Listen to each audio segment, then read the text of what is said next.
Alright, hey guys, welcome back to another video. Today we're going to be talking about developers speaking on new changes that are in development and coming soon. I made a recent video, I'd say probably a week ago, about the devs talking about like changes to Sturgia and the economy and all of that.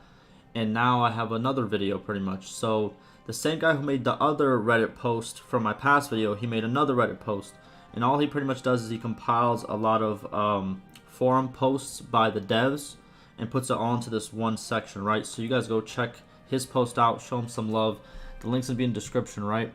But yeah, so I'm pretty much gonna go over all the stuff that the devs stated on their forum and what my thoughts are, how I feel it's gonna, things are gonna happen that have to do with those changes and all of that, right? There's gonna be a two-part, there's gonna be two videos on this, right? Because there's a lot of dev posts, a lot. So in this video, I'm going to talk about the peace cooldown, snowballing concerns, and also the amount of wars in 1.4.1 patch, right? And how they plan to fix it. But the next video is going to be on economical changes, perks, and some other things as well. But there's just a lot of information, so I'm going to make this video. I'm going to post it to you guys, and then probably a couple hours later, you'll see part 2, pretty much. But yeah, let's get straight into it. So the first thing on the forum, someone stated there's a concern for peace cooldowns being removed in 1.4.1, the newest patch, right? And the dev stated that there is a divide in the dev team, that some people wanted to pretty much remove the trust system for one patch, as they did, right? And just put it out like that. And then other people in the team, they wanted to wait for a fix that will replace the peace cooldown we used to have, which is a 25-day peace cooldown, I'm pretty sure. So whenever you propose peace, you have 25 days where the other factions will not attack you, right? The other kingdoms will not attack you. But with 1.4.1, that 25 days was removed. That's why you see a lot more wars. But yeah, pretty much the team was divided. One of them wanted to remove it and then just wait and see what happens. And another part of the team wanted to wait for a fix that pretty much will replace the 25-day system with a whole new system, right? So the devs also stated that playing on 1.3 would be a lot safer until the new patch with the new system, new trust system that they have will be implemented. And also I have a video on how you can change beta patches. If you want to see that video, the link will be down below. You can pretty much change from the current patches, which is 1.4.1 to 1.3, 1.2, all of that, whichever one you want. Now, devs also said the new trust system will be a payment-oriented system. So, pretty much, just so I can show you, you can kind of see in 1.4.1, you can see if you propose this, then you're pretty much paying tribute, but it's a whole amount right now, as you can see, and that was just crazy in my opinion, right? Because look, this person has 0 strength, right?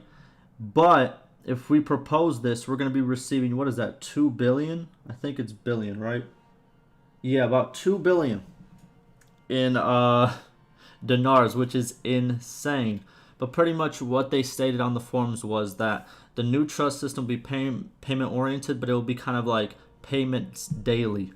So the winning faction, whenever the piece is proposed, the winning faction will be paid daily by the losing faction, and this will in turn make the bigger faction that's being paid less likely to attack the smaller faction because they're going to lose their daily payment. So that's kind of how they're going to propose the new system. So obviously, the system the kingdom who's in charge, right? Like in this playthrough, I'm kind of in charge of all the other kingdoms. Once we propose peace with them, then they will pay me daily, like daily dinars to, keep the peace.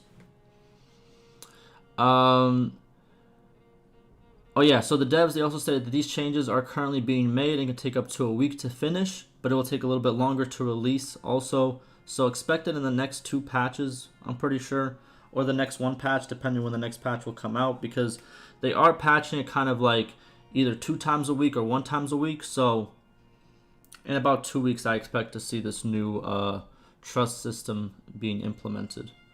Now, concerns. There was another concern from a forum poster on snowballing with the new payment trust system. I said truce system. So devs state that this is definitely possible, and it will still be a good step in the right direction in terms of a good, like, in-depth truce system. The original system that we have before this peace cooldown was removed, it was pretty much a random probability. Like, oh, every single day starts and there's a random chance that a kingdom might start war with another kingdom. It was completely up to chance. There was no relationships involved. Reputation didn't really matter, right? But with this new system, they will try to put it.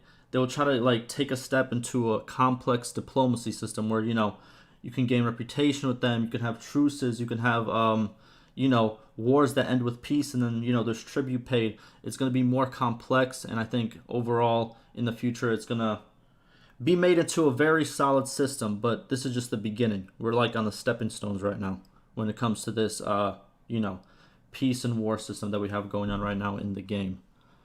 There will also be a lot of economical and other, what's it called, diplomacy updates after this new system is implemented. That's pretty obvious, right? So after this system is implemented, there's going to be a lot of updates coming up to, you know, try to fix it and tweak it and make it as good as it can possibly be. Now, the third thing we're going to talk about is the insane amount of wars in 1.4.1.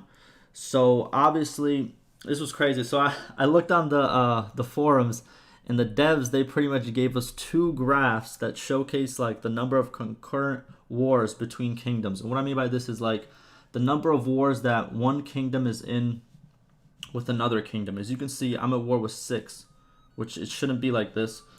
It should be a lot less. But as, if we can tell right here, we go to kingdoms. Any kingdom that we go to, they're at war with so many other kingdoms. It just doesn't make sense. Like, this is not how it used to be, right?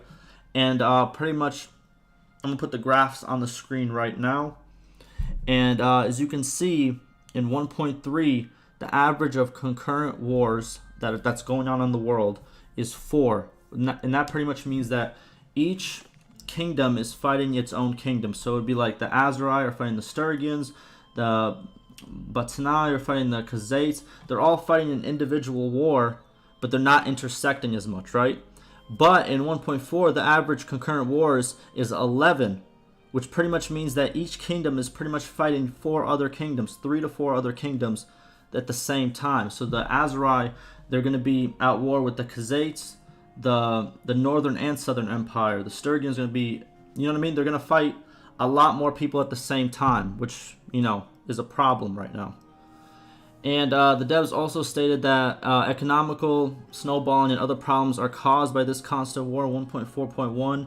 So if you do play in this patch, expect those side effects. You know what I mean? Expect those problems to happen until the new system is implemented, right? But like I said before, I have a video that pretty much shows you how to go back and pretty much change your beta patch, right? So go check that out. It will be in the description below. Also, the links and the, what do you call it? The script I have will also be in the description. So yeah, that will be all. I'm going to have a part 2 very soon. But like always, stay safe.